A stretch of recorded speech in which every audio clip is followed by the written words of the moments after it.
Also breaking tonight, the third story in a row, there are new developments in the Hunter Biden email story.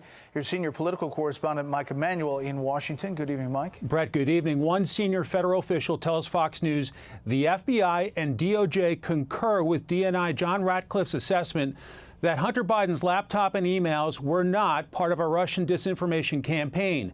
And the senior federal official says the FBI is in possession of the Hunter Biden laptop in question.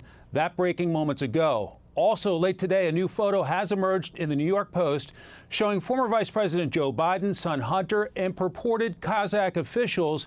It is undated. We're checking with our sources to get as much information as we can about it and the proper context, as we are with all the new revelations in this Hunter Biden story. Big tech about to be under the spotlight. Negotiations continue with Senate Judiciary, which is threatening subpoenas for the CEOs of Facebook and Twitter on Thursday. We should have no more foot dragging. We should have proactive action here to address the concentration, to address the power, to address the censorship. Some Republicans charging censorship, even election interference, as the social media platforms blocked distribution of the initial Hunter Biden email story. You look at all the corruption in his family, it's tremendous corruption. Nobody's ever seen. I mean, that laptop, nobody has ever seen anything like that. He's gone into hiding. President Trump accusing Joe Biden of staying away from reporters ahead of Thursday night's debate to avoid answering questions about his son Hunter's purported laptop and emails.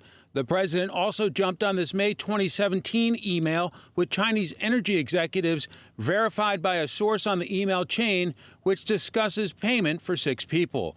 It includes a reference to 10% of the equity in the deal being held by H, assumed to be Hunter, for the big guy, which sources say is Joe Biden.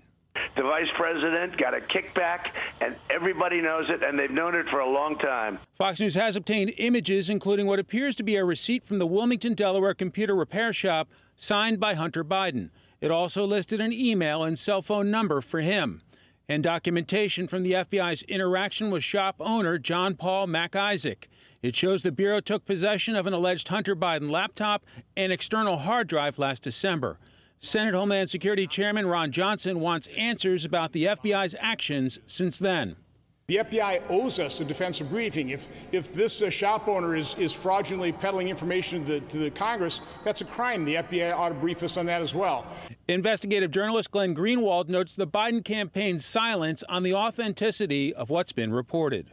No one in the Biden camp, not Hunter Biden, not Joe Biden, not anyone with the Biden campaign has even insinuated, let alone stated, that the emails are anything other than authentic.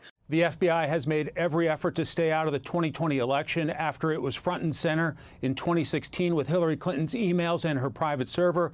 But tonight, some breaking news. We are told by a senior federal official that the FBI is in possession of the laptop and that the FBI and DOJ concur with the Director of National Intelligence that this is not part of a Russian disinformation campaign. Brett? Well, that's significant, Mike. We'll stay on that. More on this with the panel.